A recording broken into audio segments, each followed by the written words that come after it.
You're listening to a Frequency Podcast Network production. The Brock and Dalby Podcast. This is the Brock and Dalby Podcast. Welcome to Monday. My name is Brock. I'm Dalby. May have settled in on a Saturday night with a special candy and watching some professional wrestling. AEW had a match where the idea was 3 versus 3. The winning team would win $1 million. Okay. And the drama was that there was 2 guys on one side who were friends with the guy on the other side competing for this $1 million. The 2 guys end up winning the match. But afterwards, they gave up their $1 million because their friend was getting beat up and they wanted to go and save him, and they had to choose between him and the money. Wrestling is so dumb sometimes. That's the fakest thing I've seen. I've watched professional wrestling since I was 6 years old. Giving up what I'm guessing, if you do the math, is $666,000 to save your friend from getting beat up is the fakest thing I've ever seen in wrestling. I love you. You know I do. I ain't giving up that money for Buddy, that. I'd be upset if you did. If I was getting beat up and you threw away $600,000 to come and save me, I'd get up and start hitting you. I'd let you watch me get beat up if it was like, hey, give me a little cut of that. That's the thing. That's it right there, right? Like, real friends know that I can just give you some money when this is all over, and then it will be cool. You'll understand why I had to do what I had to do. Dropping $666,000. It's irresponsible. I'm trying to think of like what in my life I would give up for $666,000. Maybe my kids. And even then, it depends on what's happening to them. I mean, it's one thing to say me. It's another thing to, they say you can't put a price on friendship. I don't think you can put a price on your children. All I'm saying is if Marcus is getting beat up on the playground, but I know he's going to be okay, I feel like he would appreciate me having some money to put in his college fund. Maybe that's why your dad left. Maybe someone gave him an ultimatum like this. This is the Brock and Dalby Podcast. There's a sheriff in Indiana who is on the verge of actually losing his job when it was discovered that this summer he was actually playing more golf than he was working. Just like spending more time on the course than in the desk? Yeah, there was a report that came out where people discovered he was booking like around 17 tee times a month at a local golf course. That's significant golf time. Which added up to being around most of the time that he was supposed to be working. When he was asked about his tee times and how many he had booked, this is what he said. I am often called to respond to incidents at any time, whether during the day or night, at the office, attending church, or spending time with my family. He also said the reservations were made online, and I cannot speak to how often I played, as my sheriff responsibilities do come first. Which is like the same excuse guys give their wife. They're like, I didn't go, I just booked the tee time. I booked the tee time because I wanted to go, but that's not to say that I went every single time. There's like people that were interviewed at the course that he worked at and stuff, and they're like, yeah, he's here all the time. At 17 tee times a month, he's an employee at that point. I mean, you have to assume everybody there, from the people in the pro shop to the people driving the beverage carts to the average greenskeeper, probably knows this dude by name. I just love the idea of being like, man, the crime rate is going up in this city, but my score is going down. My handicap has never looked better. I got bars on my windows. I feel like as a cop or a sheriff, it's like you do not have enough time to be playing that much golf. That's like a sales guy mentality, you know? And that's the thing, right? Because if you're in sales, you can get business done on the golf course. You're chopping it up. You take clients out with you, and you've got all that time waiting and driving the cart or whatever. If you're the sheriff, what are you, bringing out criminals and trying to talk them into leading a better life? Yeah. Hey, listen, you're going to want to work on your slice there. You got to keep your head down. And if you rob one more convenience store, I swear to God. There's not many jobs that give you the free will to go play golf. I think it is sales guy, and then I don't know, what's the other one? President of the United States? I was going to say, I was like, are we going here? Because the President of the United States plays more golf than the average PTA tour And I'm just card. not even knocking on Trump. Just think after 9/11, there's that famous shot of George Bush that's like, now watch me hit this drive. Yeah. Every, Obama, the Bushes, they all spend a lot of time out of the golf course for someone who is supposed to be the leader of the free world. Leader of the bunker, too. The Brock and Dalby Podcast. What's a job that allows you to play a lot of golf? Well, I think that if you're a player for the Toronto Maple Leafs, your golf season starts pretty early. It's actually baked into the contract. Come on. I mean, I guess they get paid enough anyways. Too One team they soon. know they can suck because they'll fill the stands anyways. Did you say too soon? Yes. Oh, yeah, I guess it's November. We usually start talking about this in April. I haven't been having a fun time watching the Leafs. I don't need to think about that. I mean, it's never too early. You know what? You're right. I like your mindset. All right, that's where we end this call. Oh, did I offend you? Bye. See you later. Thanks for hanging. Okay, let's get to some real answers here. What's wrong? What's not real about that one? Stop, okay?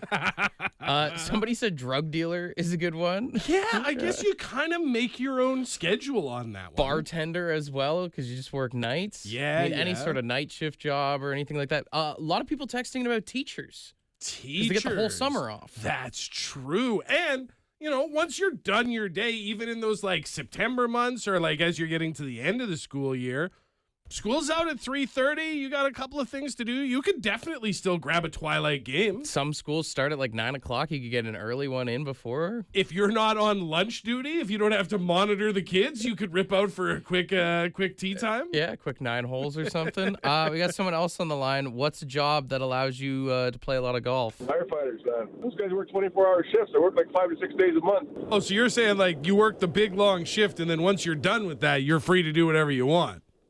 Yeah, it gives you like 25, 26 days off a month to golf.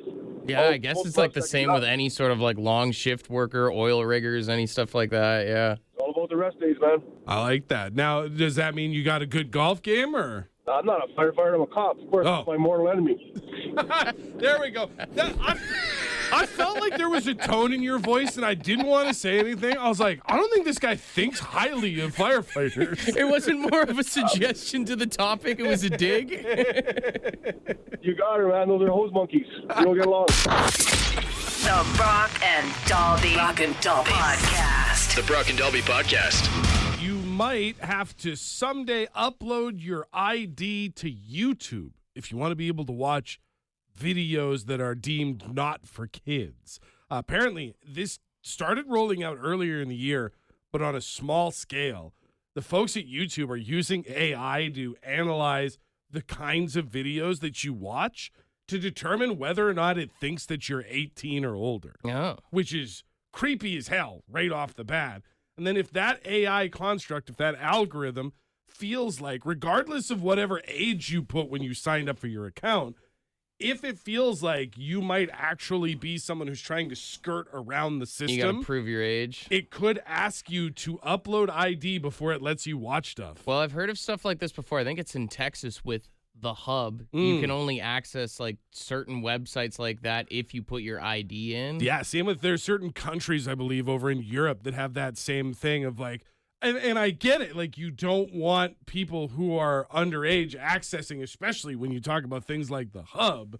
But at the same time, like I'm a 42-year-old man who has a lot of concerns about uploading my driver's license to YouTube. It's very sketchy, but then at the same time, if you think about it, if you had to upload your ID, say it's not even for YouTube, say it's for Facebook, say it's for Yeah. Reddit, say it's for Twitter, be a lot of accountability for people if their name was actually behind everything that they're doing on the internet. Well, did you see the update that Twitter got over the weekend and immediately had to pull down? No. They changed it so that when you go to somebody's page, it'll not only show you, it's always had the like, this page was started in 2015 or whatever, right?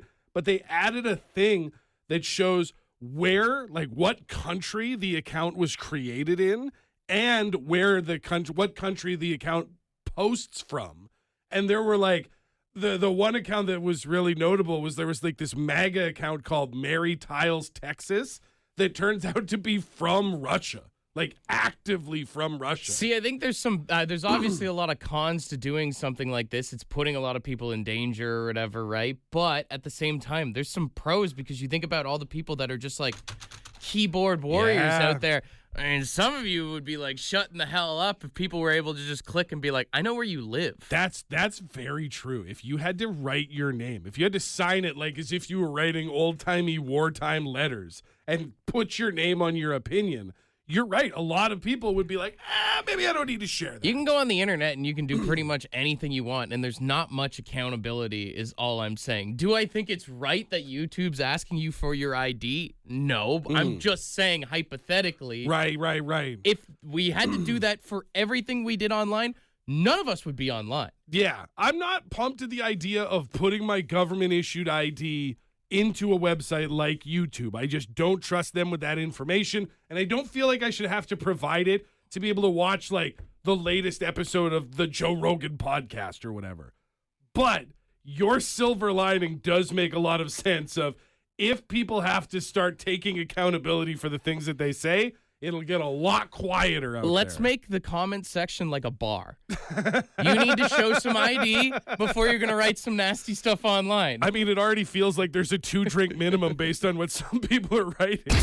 This is the Brock and Dalby Podcast. The calendar has become confusing to me. I don't understand how we are where we are, or even where we are for most part. It's crazy, man. If you think about it, we're 31 days until Christmas. Listen, don't walk in here with your facts and mathematics. Brother, and you're the one that ruin thought my it was morning. December. What do you mean? Hey, I want to show you a picture of something here. There is a house in Edmonton that is going hard for Christmas.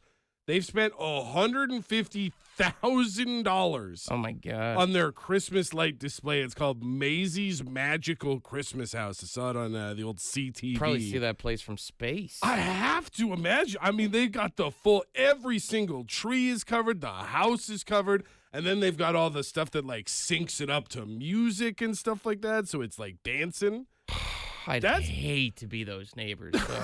I was going to say, like, pretty well established on this show, I'm a bit of a Grinch. Christmas, not my holiday.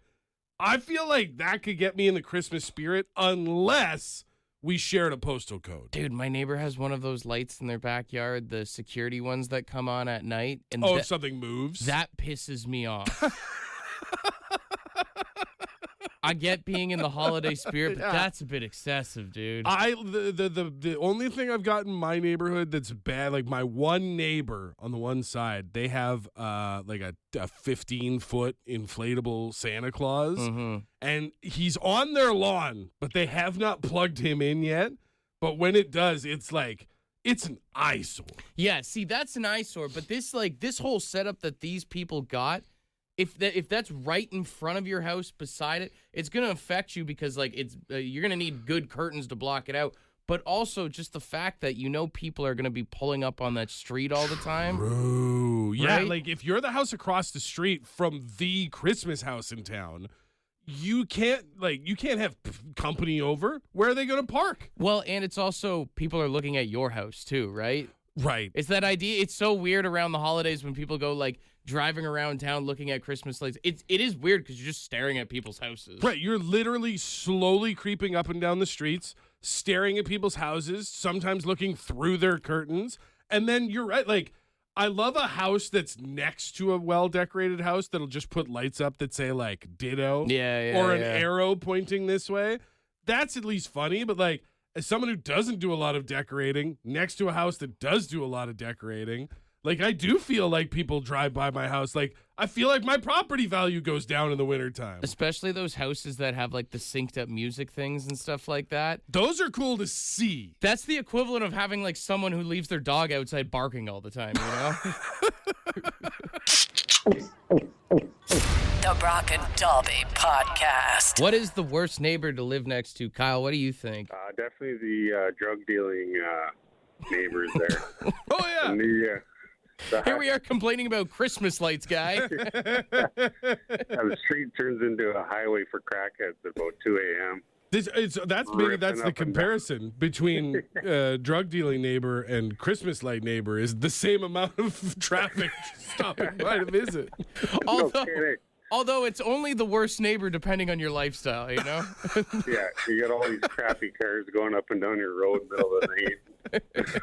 Not a muffler in sight. No, all the cats are gone. Yeah. I mean, yeah, that's most definitely the answer. But you make a good point. It depends on who you are, right? Like Sure. if you're someone that enjoys pizza, it's not the worst thing to live next to a nice pizza shop. Yep.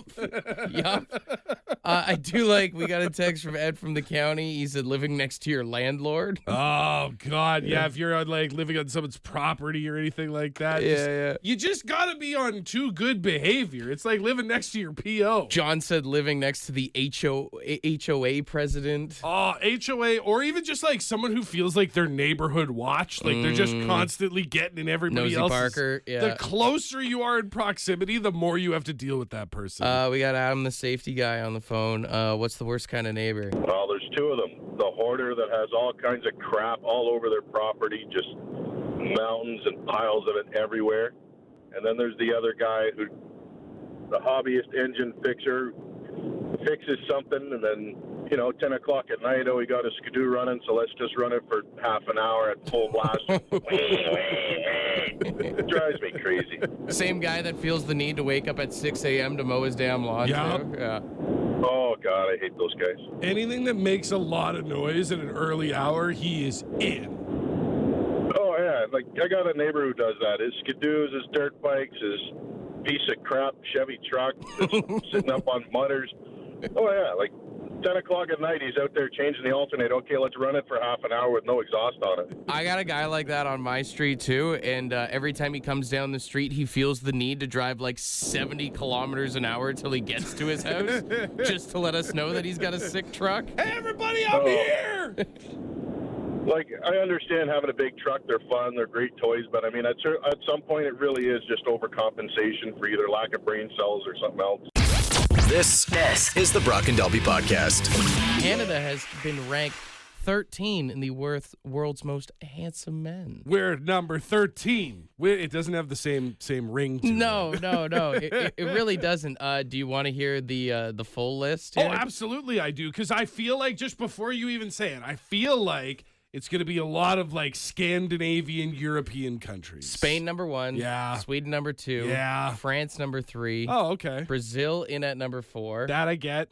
Italy in at number 5. Sure. Turkey in at number 6, which I feel like is just because the hair transplants. Saw the hair plugs. Yeah, 100%. Yeah, They're leading the league over there. India in at number 7. You know what? It's just so many people in India that they're going to be handsomer. The U.S. in at number 8.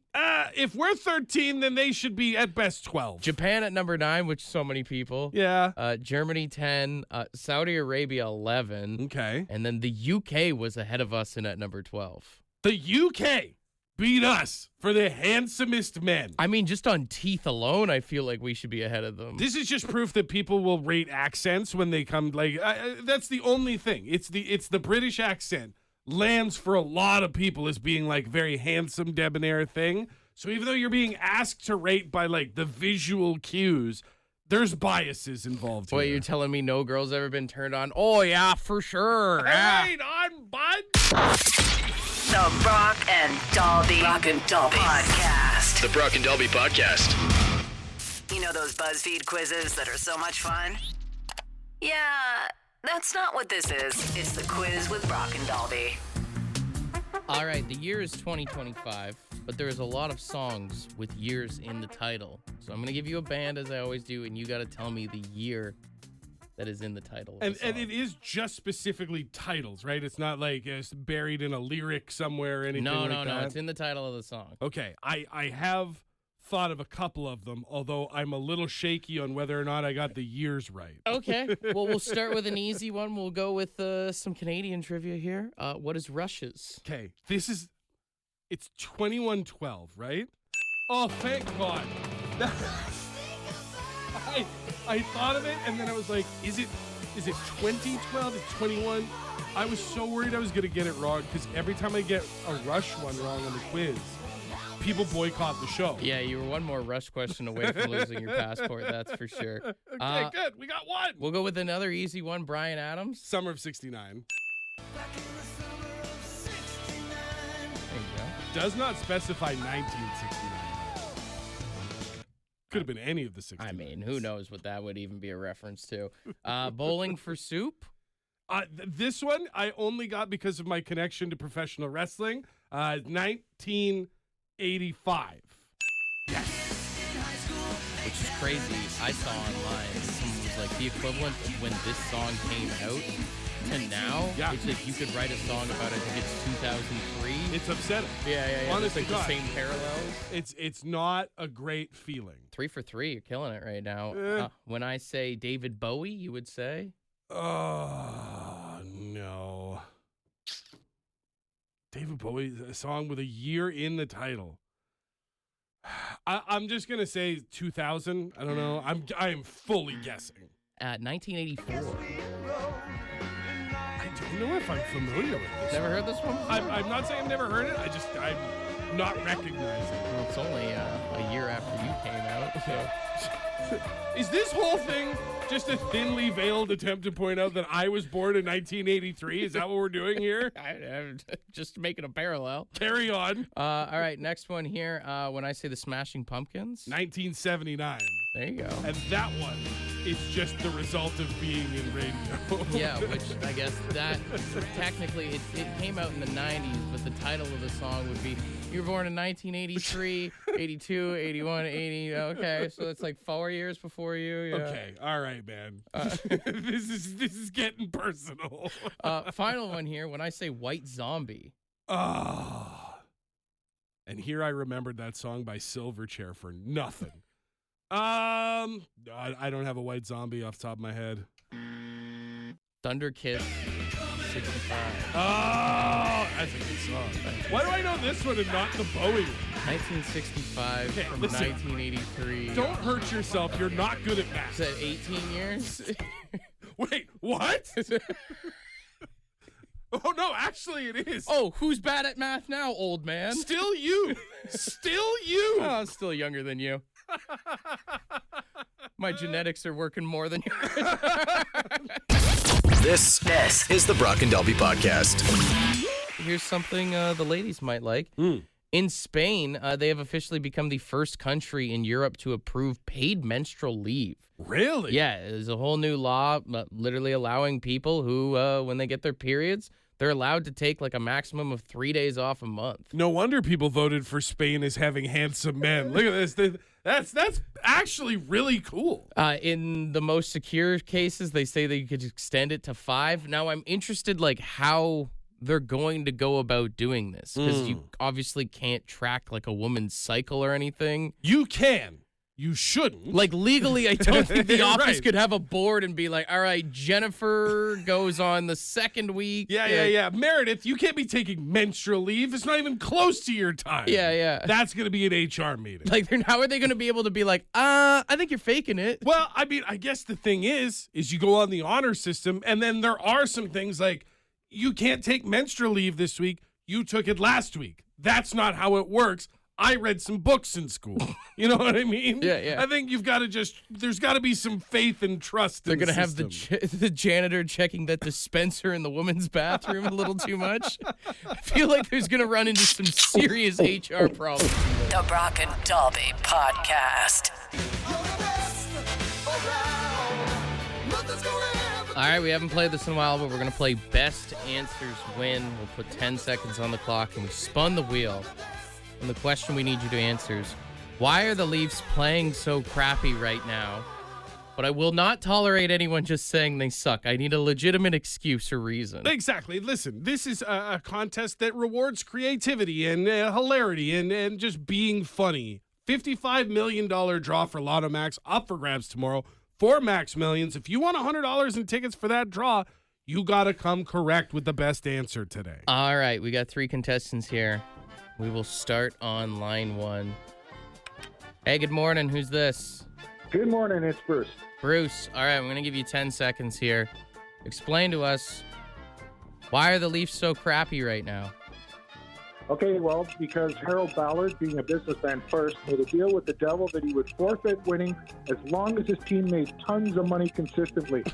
And being cantankerous, he was more than happy to disappoint the fans for his bottom line. There you go. He's sold out. I have actually heard many of Leaf fans say that the ghost of Harold Ballard has cursed the Leafs for a very long time. So there's some truth to that. I like a spooky answer, Bruce. Good job. All right, stay on hold. Okay, good start. Let's go to line 2. Hey, good morning. Who's this? What are the odds that my name is also Bruce? Oh, okay. Welcome, Bruce number 2. All right, Bruce. Question remains the same. Why are the Leafs so crappy right now? Look, it's an easy answer. There's a universe out there where Johnny won the All-Valley competition for karate. There's also a universe where the Leafs are amazing right now. We are not in it. His answer is there's a multiverse, and you're just living in the worst timeline, Someone buddy. called Doctor Strange, make some hand motions for me. Get me over there. Okay. Please. All right, Bruce number 2, stay on hold. Okay, I like that one. Let's go to line 3. Hey, good morning. Who's this? Greg. All right, Craig. I was hoping for a third Bruce. You're our final contestant here, and the question does remain the same. Why are the Leafs so crappy right now? Because Gary Bettman's under his desk like a 10-year-old kid with a bunch of Toronto Maple Leaf voodoo dolls, and he keeps poking at us. Stabbing away. I love this answer. This feels legit sometimes. It can't possibly be the ownership group or the management or the players or the fans. It has to be Gary Bettman. It's always Gary Bettman's fault. Bettman. Okay, stay on hold here. Let's weigh out the options. I think we got 3 fantastic entries. Round of applause for everyone here. And you know what? Nobody was nasty. That's the one thing I like. We went spooky with the ghost of Harold Ballard for Bruce 1, Bruce 2 with an amazing multiverse theory, and then Greg just as simple as voodoo. I'm torn between the voodoo and the Doctor Strange kind of multiverse thing. I do love a Karate Kid reference, I will say, about the alternate universe. I think I got to go Gary Bettman. All right. I think because that's always the conspiracy just for every Canadian team. Honestly, I know it's usually back and forth or to the text line. Today, as a Leafs fan, this might be the only thing that makes you happy. I also believe it. Are you still there, my man? Oh, yeah. Congratulations. Ding. Round of applause. Thank you for speaking the truth this morning. Somebody had to do it. Thank you for giving him an excuse for all the people who've been texting in all morning. Why do your Leafs suck so bad? If you happen to win the big jackpot tomorrow night, you got some nickels and dimes for the fellas, or at least could we make some voodoo dolls of Gary Bettman? Oh, most definitely. We'll have an arts and crafts night. Want to be a part of the podcast? Leave a message on the Bad Line. The Bad Line is the answering machine for the Brock and Dalby Show. To get the number, text the word BAD to 762-555. Thanks for listening to the Brock and Dalby podcast.